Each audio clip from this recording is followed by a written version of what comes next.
Hello guys, welcome to the civil Gyan city channel. जैसा कि हम पहले से करा रहे थे हाइड्रोलॉजी और इरिगेशन का question for JPSC AE civil mains.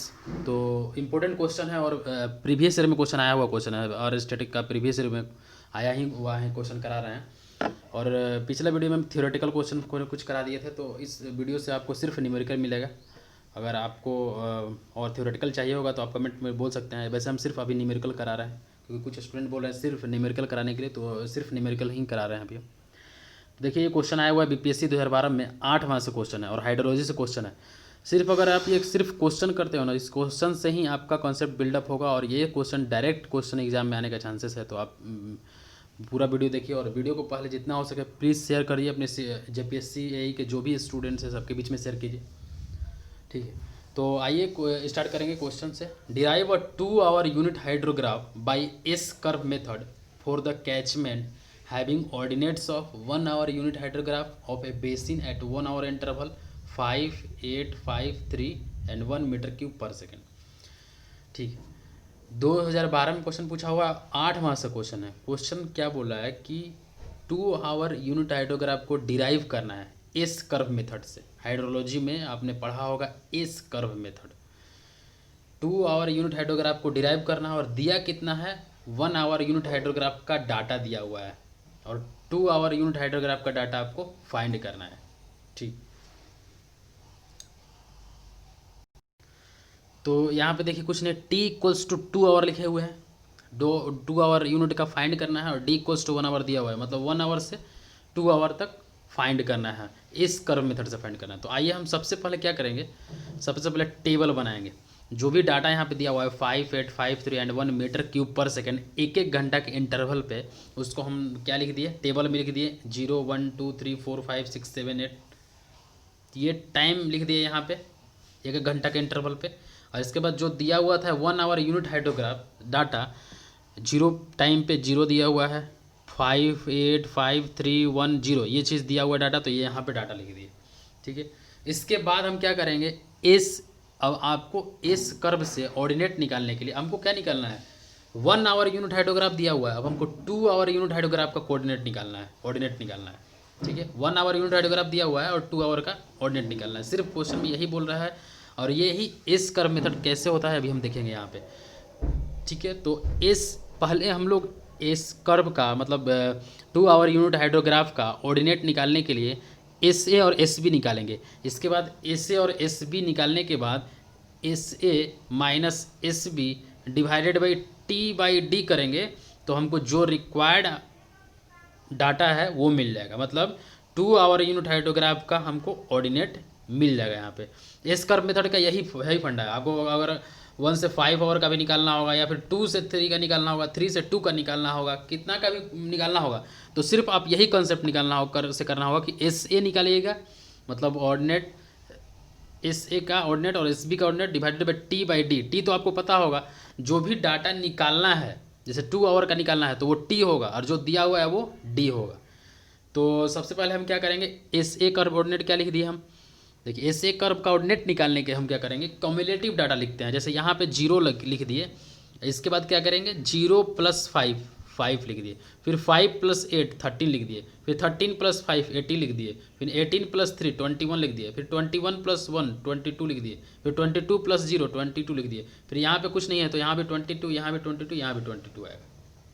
इस एक कर्व निकालने का ऑर्डिनेट निकालने का यही है। अब हम यहाँ पे 0 यहाँ पे लिख के तब फिर 0 क्यों जोड़े, इसलिए क्योंकि यहाँ पे एक ही घंटा का बोल रहा है अंतराल दिया है, 1 आवर यूनिट हाइड्रोग्राफ है तो सिर्फ एक लिखे। अगर यहाँ पे यही दे देता 2 आवर यूनिट हाइड्रोग्राफ यहाँ और यहाँ पे 2 आवर यूनिट हाइड्रोग्राफ रखता है, यहाँ पे 3 निकालना रहता, तो दोनों डाटा लिख के तब हम 0 + 5 जोड़ के तब हम इसमें जोड़ के तब यहाँ पे फिर करते, दो डाटा लिखते, यहाँ से जोड़ते फिर यहाँ पे 2 लिखते, फिर यहाँ से जोड़ते, फिर वो भी क्वेश्चन आएगा तो वैसा भी क्वेश्चन कराएंगे। तो सबसे पहले ये देख लीजिए आप।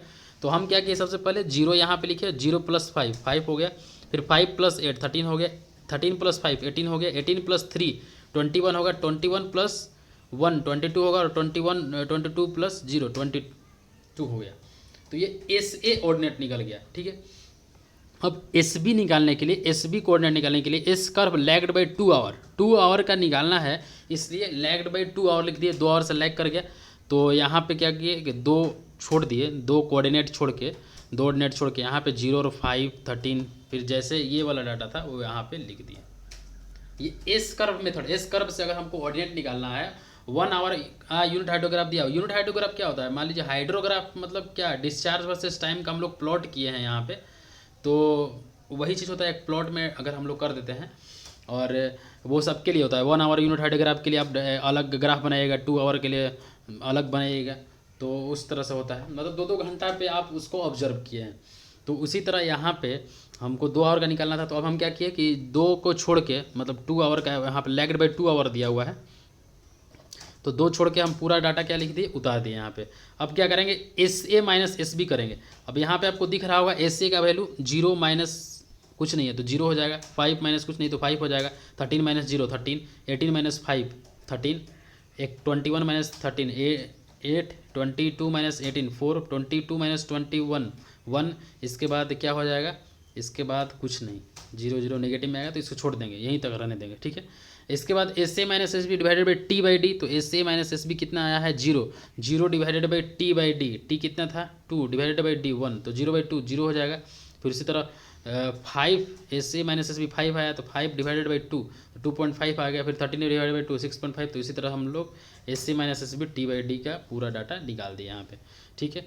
अब देखिए, तो बस यही टेबल आपको कंसिडर करना था। इसमें क्या निकालना है, डिराइव 2 आवर यूनिट डायग्राम, तो यही आपको निकालना था। अब ये लास्ट में एक डाटा आप निकाल सकते हैं फॉर 1 आवर यूनिट डायग्राम। जो टी का वैल्यू होगा वो डी प्लस टी सी होता है, तो टी जो हो जाएगा वो 6 दिया हुआ है और डी का वैल्यू 1 दिया हुआ है, तो टी का वैल्यू कितना होगा, टाइम ऑफ कंसंट्रेशन 5 आवर निकल गया। और फिर 2 आवर यूनिट हाइड्रोग्राफ के लिए T dash B equals to D plus T C होता है। डी का वैल्यू कितना अभी 2 आवर के लिए निकालना है 2 हो जाएगा, और टी का वैल्यू 5 आवर दिया हुआ है, तो 2 + 5 7 आवर हो जाएगा। टाइम बेस होता है, टाइम बेस हम लोग जो निकालते हैं वही टाइम बेस टाइम होता है। तो ग्राफ का बेस टाइम निकालने का तो बस यही निकालना था, और ये आपका 8 मार्क्स का क्वेश्चन है, और ये इतना ही करना था बस, 8 मार्क्स आप ले लिए, ठीक है दोस्तों। अभी तक आपने सिविल ज्ञान स्टडी चैनल को सब्सक्राइब नहीं किया तो सब्सक्राइब कर लीजिए और शेयर कर लीजिए अपने दोस्तों के बीच में। नेक्स्ट क्वेश्चन देखेंगे, ये थ्योरेटिकल क्वेश्चन हम छोड़ रहे हैं, स्किप कर रहे हैं, सिर्फ न्यूमेरिकल क्वेश्चन करा रहे हैं। देखिए ये क्वेश्चन है, कैलकुलेट द, ये सब क्वेश्चन आया हुआ क्वेश्चन, देखिए आरपीएससी 2013 में 5 मार्क्स का क्वेश्चन आया हुआ है, सिर्फ न्यूमेरिकल क्वेश्चन करा रहे हैं, इसलिए न्यूमेरिकल आप देख सकते हैं। Calculate the population of the year 2000 and 2006 for a city whose population in the year 1930 was 25,000 and the year 1970 was 47,000। Make use of geometric increase method, make use of geometric increase method, ठीक है। तो आपको geometric increase method से population निकालना है किस year में, 2000 में और 2016 में, सॉरी 2006 में, और दिया कितना हुआ है 1930 का पॉपुलेशन दिया हुआ है 25,000, 1970 का पॉपुलेशन दिया हुआ है 47,000। तो ज्योमेट्रिक इंक्रीज मेथड में डायरेक्टली फार्मूला होता है Pn equals to P0 into 1 + R divided by 100 का पावर n होता है। Pn इक्वल्स टू, जो जिस ईयर का पॉपुलेशन निकालना है, तो Pn equals to initial population into 1 + growth rate divided by 100 का पावर टाइम। तो अब आपको यहाँ पे इनिशियल पॉपुलेशन तो यहाँ पे दिया हुआ है सबका, 1930 का दिया हुआ, 1970 का दिया हुआ है, लेकिन यहाँ पर ग्रोथ रेट नहीं दिया हुआ है। तो R निकालने के लिए क्या करेंगे, तो ये P1 का वैल्यू 25,000 हो गया, P2 का वैल्यू 47,000 हो गया, तो R इक्वल्स टू फार्मूला होता है √P2 बाई P1 का √n, जितना टाइम होगा उसके अनुसार -1 × 100। तो n क्या हो जाएगा, number of decade between P1 and P2, P1 और P2 के बीच में नंबर ऑफ डिकेड, तो कितना होगा, कैसे निकालेंगे, ये देखिए ये 1970 है, तो 1970 - 1930 डिवाइडेड बाई 10 पर डिकेड बोल रहा है नंबर, तो यहाँ पे 40 - 10 4 हो जाएगा। तो R कैसे निकालेंगे, R का वैल्यू इसका 4th रूट हो जाएगा, तो 47,000 डिवाइड बाई 25,000 -1 × 100, तो 17.09% आ जाएगा R। अब पॉपुलेशन आपको 2000 का पॉपुलेशन निकालना है, मतलब 2000 पे जो पॉपुलेशन हुआ था, तो 1970 का पॉपुलेशन इंटू 1 + R बाई 100 के पावर 3, तो 47,000 इंटू 1 + 17.09 डिवाइड बाई 100 इंटू 3, तो इसका वैल्यू कैलकुलेट करेंगे तो 75459.903 आ जाएगा। उसी तरह आप 2006 का निकाल सकते हैं। अब देखिए यहाँ पे n निकालने के लिए यहाँ पे 3 क्यों किए हैं, क्योंकि 2000 में से 2000 में से अब किसका 1970 से कर रहे हैं रेफरेंस, तो 1970 डिवाइडेड बाई 10 करेंगे तो यहाँ पे कितना आ जाएगा 30 डिवाइडेड बाई 10 3 होगा 1970 से करेंगे तो ठीक है। 1930 से भी कर सकते हैं, फिर उसके अनुसार आपका यहाँ पे 7 हो जाएगा। तो जो लेटेस्ट है उसी से हम लोग कर रहे हैं। तो 2016 में 6 में 1970 इंटू 1 प्लस आर बाई 100 के पावर 3.6। अब 3.6 कैसे आएगा 2006 माइनस 1970 डिवाइडेड बाई 10, इसका वैल्यू कैलकुलेट करेंगे तो 3.6 आएगा। तो 47,000 इंटू 1 प्लस 17.09 जो ग्रोथ रेट आया था डिवाइडेड बाई 100 की पावर 3.6 है, इसका वैल्यू कैलकुलेट करिएगा तो 82,940.979। तो ये आंसर हो गया। और देखिए कितना मार्क्स का क्वेश्चन था ये, पॉपुलेशन फोरकास्टिंग से 5 मार्क्स का क्वेश्चन था और बहुत ही ईजी क्वेश्चन था, आप तुरंत बना चुके हैं इसको। नेक्स्ट क्वेश्चन देखेंगे इसको। नेक्स्ट क्वेश्चन फिर से हाइड्रोलॉजी क्वेश्चन। सिर्फ आप इतना जितना क्वेश्चन करा रहे हैं उतना ही करके जाइएगा तो आपको मैक्सिमम क्वेश्चन आप वहाँ पे अटेम्प्ट कर सकते हैं। Next question, there are 4 rain gauges existing in the catchment. There are 4 rain gauges existing in the catchment of a river. The average annual rainfall values at these stations are 800, 620, 400, 540 mm respectively. 4 rain gauge है किसी catchment area में। Catchment किसको बोलते हैं, कोई भी area जहाँ से पानी बह के जा रहा है नदी की तरफ, तो उसी को, जिस एरिया से बह के जा रहा है उसी को कैचमेंट एरिया बोलते हैं। तो there are 4 rain gauge existing in the catchment of a river. The average annual rainfall value at this station are 800, मतलब उसका डाटा दिया हुआ है। 4 रेन गॉज फिक्स किया हुआ है 4 जगह पे और चारों का रेनफॉल वैल्यू निकला हुआ है और ये डाटा दिया हुआ है। निकालना क्या है, determine the optimum number of rain गॉजेज in the catchment if desired to the limit the error in the mean value of rainfall in the catchment to 10%।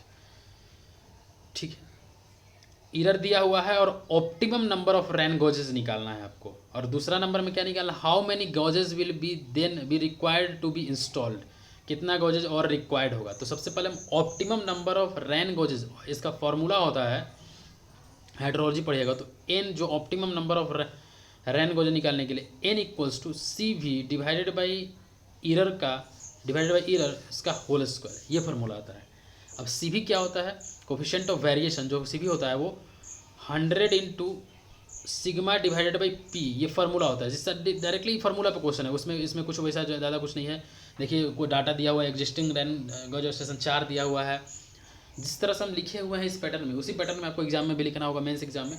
तो एग्जिस्टिंग रेन गॉज स्टेशन कितना दिया हुआ है, एन इक्वल्स टू 4 दिया हुआ है, तो N equals to 4 लिख दिए। अब एनुअल रेनफॉल वैल्यू कितना दिया हुआ है, 800 दिया हुआ है, 620 दिया हुआ है, 400 दिया हुआ है, 540 रिस्पेक्टिवली ये दिया हुआ है। तो ठीक है, तो सी भी इक्वल्स टू क्या हो जाएगा 100 into sigma divided by P बार। अब यहाँ पे पी बार जो होता है वो एवरेज रेनफॉल होता है। तो एवरेज रेनफॉल कैसे निकालेंगे, चारों का दे देंगे, 800 plus 620 plus 400 plus 540 divided by 4 करेंगे तो 590 में आ गया, तो पी बार निकल गया। अब सिग्मा निकालना है, तो सिग्मा जो स्टैंडर्ड डेविएशन होता है तो उसका फार्मूला होता है summation of root under summation of P I minus P bar का whole square divided by N minus 1। तो 1 by N minus 1, P I मतलब 800, मतलब एक पहला वाला ले रहे हैं, P1 माइनस पी बार 590 का square plus P2 minus P bar का square plus P3 minus P bar का square plus P4 minus P bar का square divided by 1 by N minus 1। तो 800 माइनस 590 का स्क्वायर तो 210 होगा, फिर 30 स्क्वायर ये करेंगे तो 1 डिवाइड बाई 1 बाई 4 माइनस 1, तो ये आपका जो स्टैंडर्ड डेविएशन आ गया वो 166.93 होगा। 93 आया 166.93। तो यहाँ पे हमको क्या निकालना है, सी वी पहले निकालेंगे तब ना हमको optimum number of rain gauge निकाल लेंगे, क्योंकि एन का फॉर्मूला होता है सी वी बाई ई का होल स्क्वायर। तो इसके बाद सी वी निकालना होगा, तो C V equals to 100 into sigma का value 166.933 divided by P bar है, तो पी बार का वैल्यू 590, तो इसका वैल्यू जब कैलकुलेट करेंगे तो 28.293% आ गया। ये 100 से मल्टीप्लाई है इसलिए परसेंटेज में वैल्यू दिया हुआ। तो optimum number of rain gauge क्या होगा, सी वी का वैल्यू जितना आया 28.293 डिवाइडेड बाई ईयर जो है वो 10% दिया हुआ है क्वेश्चन में, तो डिवाइडेड बाई 10 का होल स्क्वायर करेंगे तो 8 आ जाएगा। तो मतलब यहाँ पे optimum number of rain gauge कितना आ रहा है, 8 आ रहा है। तो कितना पहले से हम इंस्टॉल्ड किए हैं, 4 इंस्टॉल किए हैं, तो एडिशनली कितना रिक्वायर्ड होगा, तो additional number of rain gauge station required n minus N, तो 8 माइनस 4 इक्वल्स टू 4 हो जाएगा। तो 4 number of additional rain gauges required to be installed. तो ये आपका आंसर हो गया। देखिए कितना इजी क्वेश्चन है। हाँ, मार्क्स नहीं लिखे हैं कितना लगेगा, लेकिन 10 से 15 मार्क्स का ही होगा। तो आसानी से बन गया। सिर्फ आपको फार्मूला याद होना चाहिए। कौन सा फार्मूला याद होना चाहिए? ये फार्मूला याद होना चाहिए कि ऑप्टिमम नंबर ऑफ रेन गॉजेस कैसे निकालते हैं, कैसे फाइंड करते हैं। ठीक है दोस्तों, अगर अभी तक आपने सिविल ज्ञान सिटी चैनल को सब्सक्राइब नहीं किया हो तो सब्सक्राइब कर लीजिए, और अपने फ्रेंड्स लोग के ग्रुप में जो भी जेपीएससी असिस्टेंट इंजीनियर का प्रिपरेशन कर रहे हैं मेंस का, उसके ग्रुप में शेयर कर लीजिए। नेक्स्ट क्वेश्चन देखेंगे। सिर्फ न्यूमेरिकल ही करा रहे हैं हम। Next question, the 3 hour unit hydrograph. देखिए ये उड़ीसा पब्लिक सर्विस कमीशन 2017 का क्वेश्चन है, 8 मार्क्स का क्वेश्चन है। The 3 hour unit hydrograph of a basin can be approximated as a triangle with a base period of 75 hours and a peak discharge of 55.5 meter cube per second। 3 hour unit hydrograph दिया हुआ है, उसका base period दिया हुआ है 75 our और pick discharge दिया हुआ है। एरिया ऑफ द बेसिन निकालना है, और what should be the volume of direct run of. दो चीज़ फाइंड करना है। तो देखते हैं कैसे फाइंड करेंगे हम। तो सबसे पहले ये ट्रिंगल दिया हुआ है और बेस दिया हुआ है 75 आवर। बहुत ईजी क्वेश्चन है, कुछ नहीं करना रहता है इस टाइप के क्वेश्चन में। तो 75 आवर्स यहाँ पे लिख दिए। 3 आवर यूनिट हाइड्रोग्राफ है, इसका यहाँ पे ट्रिंगल बना दिए एक ठो। अब एक चीज़ होता है यहाँ पे, जो कैचमेंट एरिया होता है, कैचमेंट एरिया जो होता है वो कैसे निकालते हैं? Volume of direct run off hydrograph divided by depth. Volume of direct run off hydrograph, catchment area जो होता है, कैचमेंट एरिया कैसे निकालते हैं? Catchment area equals to volume of direct run off hydrograph. Volume of, यहाँ पे unit hydrograph है तो यूनिट हाइड्रोग्राफ डिवाइडेड बाय कितना हो जाएगा? डेप्थ। तो वॉल्यूम ऑफ यूनिट हाइड्रोग्राफ कैसे निकालेंगे? इसका एरिया निकाल देंगे इस ट्रिंगल का। तो इस ट्रिंगल का एरिया निकालेंगे तो 1/2 into Q P, peak discharge Q P into 75 hours दिया हुआ है, इसको सेकेंड में बदल देंगे तो 3600 से मल्टीप्लाई करेंगे, डिवाइडेड बाई डेप्थ कितना होगा? 1 सेंटीमीटर। यूनिट हाइड्रोग्राफ है तो यूनिट हाइड्रोग्राफ में जो डेप्थ होता है, रेनफॉल इफेक्टिव डेप्थ, वो 10⁻², मतलब 1 सेंटीमीटर होता है, तो 10⁻² मीटर हो जाएगा, इक्वल्स टू कैचमेंट एरिया। अब यही आप वैल्यू कैलकुलेट करोगे तो यहाँ पे आपको कैचमेंट एरिया मिल जाएगा। अब देखिए यहाँ पे पिक डिस्चार्ज दिया हुआ है, क्वेश्चन में दिया हुआ है 55.5 मीटर क्यूब पर सेकंड, तो वही चीज़ यहाँ पे लिखा हुआ है। सिर्फ कैचमेंट एरिया कैसे निकालेंगे? कैचमेंट एरिया इक्वल्स टू, अभी हम देखिए यहाँ पे लिखे हुए भी हैं ये डाटा से।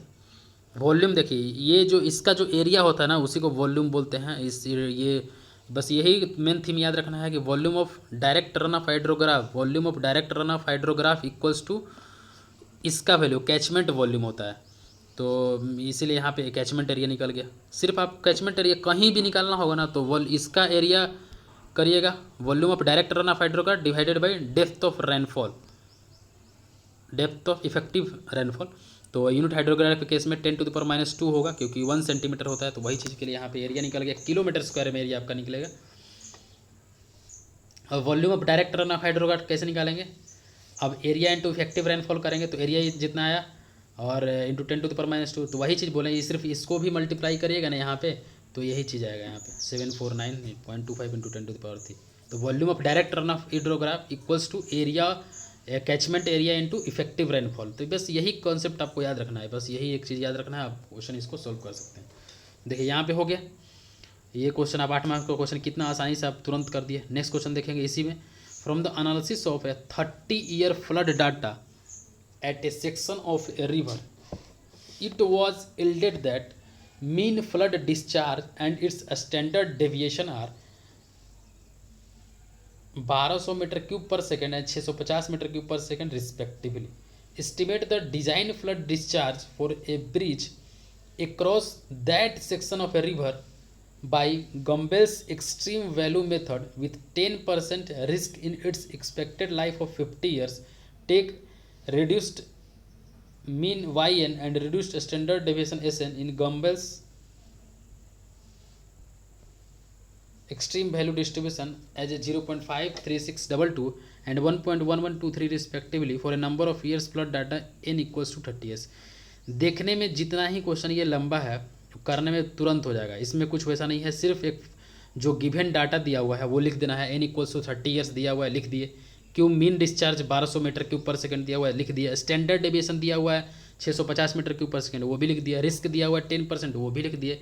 yn का वैल्यू दिया हुआ है 0.53622, ये भी लिख दिए। एसएन का वैल्यू दिया हुआ है 1.11230, ये दिया हुआ। अब इसका थ्योरी हम अभी नहीं बता रहे हैं क्योंकि बहुत ज़्यादा लंबा हो जाएगा वीडियो, सिर्फ क्वेश्चन करा रहे हैं।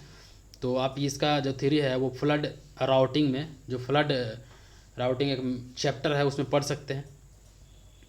तो देखिए कुछ नहीं, जितना लंबा क्वेश्चन था सारा डाटा यहाँ पे इतना में हो गया, सब डाटा लिख दिए। अब डिजाइन जो डिस्चार्ज होता है वो mean discharge into K into sigma होता है।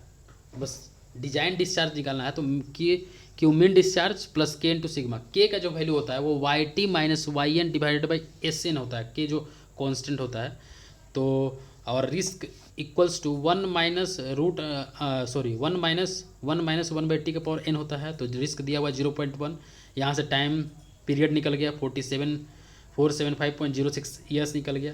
और Y T equals to minus ln divided by minus ln का ln T divided by t-1, तो इसका वैल्यू कैलकुलेट करेगा तो 6.163 आ गया। अब आप के का वैल्यू इजीली निकाल सकते हैं और इसके बाद डिजाइन डिस्चार्ज निकल जाएगा।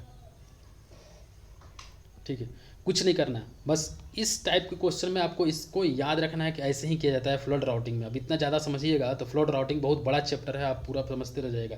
हो सकता है पूछेगा कि नहीं पूछेगा, तो आपको अगर जल्दी से जल्दी सोल्व करना है तो आप एक तो फार्मूला बस याद रखिए कि लिनियरिटी का फार्मूला यूज हुआ है यहाँ पे। डिजाइन जो डिस्चार्ज है वो mean discharge plus K into sigma standard deviation, जैसे आप आरसीसी में पढ़ते हैं ना, FCK प्लस 1.65 इंटू सिग्मा।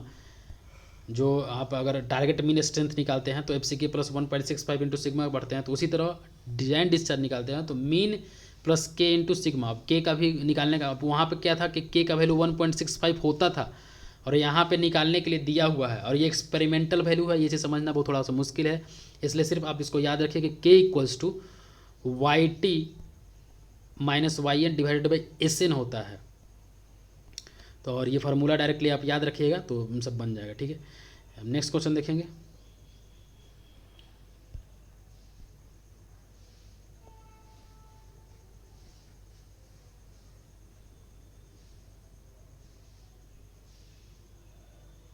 ये लास्ट क्वेश्चन देख लेते हैं इसको। Determine the capacity of storage reservoir required to maintain a constant water supply 2 × 10⁶ metre cube per month give and the following monthly mean run off value at a propose reservoir. तो ये Orissa public service commission में 20 marks का question है। देखिए क्या करना है, कुछ नहीं करना है। ये देखिए दिया हुआ है, मंथ दिया हुआ है, पहला मंथ, दूसरा मंथ, तीसरा मंथ, 9 मंथ तक दिया हुआ है। रन ऑफ वैल्यू दिया हुआ है, ठीक है। और ये देखिए 9वां मंथ, 10वां मंथ, 11वां, 12वां, 13वां मंथ, 18 महीने का दिया हुआ है रन ऑफ वैल्यू। अब इसमें निकालना क्या है आपको, कैपेसिटी ऑफ स्टोरेज रिजर्वायर निकालना है। रन ऑफ और रेनफॉल, रेनफॉल मतलब जो बारिश हो रहा है, रन ऑफ मतलब बारिश हो के जितना पानी एक्स्ट्रा निकला उस ग्राउंड से होकर रिवर में, उसी को रन ऑफ बोलते हैं। तो देखिए मंथ 1 2 3 4 5 6 7 8 9 10 11 12 जितना 18 मंथ का लिख दिए, रन ऑफ वैल्यू लिख दिए हैं यहाँ पे। अब कम्युलेटिव रन ऑफ वैल्यू मतलब जैसे पहला मंथ में अगर 9 रन ऑफ हुआ, मतलब 9 mm का अगर यहाँ पे मीटर क्यूब पर सेकंड में दिया हुआ है, तो 9 मीटर क्यूब पर सेकंड अगर दिया तो नेक्स्ट महीना में, दूसरा महीना में, तो ये तो ऐड हो जाएगा ना, मतलब जितना पहले हुआ 10.8, दूसरा महीना में 10.8 हुआ, ठीक है। अब मान लीजिए एक ग्लास है आपका, ये मान लीजिए कंटेनर है, इसमें पहला महीना में आपका पानी भरा हुआ है 9 MQ पर सेकेंड, दूसरा महीना में फिर बोला है 10.8 MQ और आ गया, तो 10.8 MQ और आ गया, तो 9 + 10.8 दूसरा महीना में हो गया। फिर उसी तरह तीसरा महीना में एक्स्ट्रा होगा, तो ये कम्युलेटिव रन ऑफ, इसलिए हम यहाँ पे लिख दिए 9 + 19.8 + 24, ये जोड़ते गए हैं 19.24 + 24 और 2.8 जोड़ दिए तो 26.8, 26.8 और +1.2 जोड़ दिए तो 28, 28 + 1.1 जोड़ दिए तो 29.1। इसी तरह के कम्युलेटिव निकालेंगे तो मेरा 58 आ गया कम्युलेटिव रन ऑफ लास्ट 18 महीना के अंत में, ठीक है। अब डिमांड कितना है, जो डिमांड है वो इतना, वाटर सप्लाई जो डिमांड है, maintain a constant water supply जो है, मतलब हम इतना, ये रिक्वायर्ड है, ये डिमांडेड है, यस, इसको इतना हम सप्लाई कर रहे हैं, तो यहाँ पे हम डिमांड की जगह पे क्या लिख दिए 2 लिख दिए, मतलब इतना हम खर्च कर रहे हैं, हर महीना में इतना इतना खर्च कर रहे हैं। तो कम्युलेटिव डिमांड कितना हो जाएगा पहला महीना में हम 2 खर्च किए, दूसरा महीना में, पहला महीना में जितना खर्च किया उसको भी जोड़ दिए 4, इसी तरह करके ये सब जोड़ दिए, तो कॉम्युलेटिव मेरा कितना निकल गया, 36 निकल गया। ठीक है, अब क्या करना है, अब इसका उतना ज़्यादा रिक्वायरमेंट नहीं है इस कॉलम का। अब हमको क्या निकालना है, 6 कैपेसिटी निकालना है। तो क्या करेंगे, 9 - 2 मतलब जितना डिमांड है इतना हमको मिला, इतना मतलब 9 MQ पर सेकेंड, यहाँ पे जो भी डाटा में दिया हुआ है 9 MQ पर सेकेंड हमको पानी मिला, मतलब इतना पानी हम अचीव कर रहे हैं, और 2 MQ पर सेकेंड खर्च कर रहे हैं। तो 9 - 2 निकाले तो 7, उसी तरह सब माइनस करेंगे। 19.8 - 2 खर्च किए तो 19.8 - 4 खर्च किए तो 15.8, 24 - 6 किए तो 18 किया आया, मतलब इसी तरह खर्च वाला हम निकालिए। अब खर्च करने के बाद क्या आएगा, 22 आया। तो मेरा जो लास्ट में जो निकला कैपेसिटी वो 22 मिलियन पर मीटर क्यूब जो है मेरे पास रिजर्वायर में स्टोरेज हुआ। देखिए यहाँ पे कुछ नहीं था करना था, 10 कितना नंबर का क्वेश्चन था, 20 मार्क्स का, कुछ नहीं करना था। सिर्फ आपको क्या करना है, रन ऑफ का वैल्यू दिया हुआ है, मतलब इतना पानी आपको मिल रहा है इस कंटेनर में। मान के चलिए अगर कंटेनर की बात करें तो हर महीना जोड़ के मेरे पास लास्ट में 58 पानी हो रहा है। ठीक है, अब अगर लास्ट वाला भी आप करते हैं तो 22 आपका आंसर डायरेक्टली आ जाएगा। 58 के बाद ये लास्ट में 2 आ गया। ठीक है, 2 तो डिमांड है पूरा, और ये 36 आ गया, तो 58 - 36 करेगा तो 22 आएगा, तो 22 आपका कैपेसिटी हो जाएगा। मतलब 36 पानी हम खर्चा किए 18 महीना के लास्ट में, और 58 हम कमाए 18 महीना के लास्ट में। तो 58 - 36 22 आया, तो कैपेसिटी कितना हुआ, 22 मिलियन मीटर क्यूब हो गया कैपेसिटी ऑफ स्टोरेज रिजर्वायर। तो यहाँ पे ये भी क्वेश्चन कंप्लीट होता है। ठीक है, नेक्स्ट क्वेश्चन, अब इस क्वेश्चन को हम नेक्स्ट वीडियो में बताएंगे। ठीक है, thank you for watching this video. Video को जितना हो सके शेयर कीजिए, आगे भी हम और कंटेंट मिलाएंगे। अगर अच्छा रिस्पॉन्स मिला तो बहुत सारा क्वेश्चन है। देखिए ये उड़ीसा पब्लिक सर्विस कमीशन में 20 मार्क्स का क्वेश्चन है, इस टाइप का क्वेश्चन है जेपीएससी मेंस में पूछ सकता है, तो आप इसको फॉलो करिए, ध्यान से देखिए। ठीक है, thank you for watching this video, have a nice day.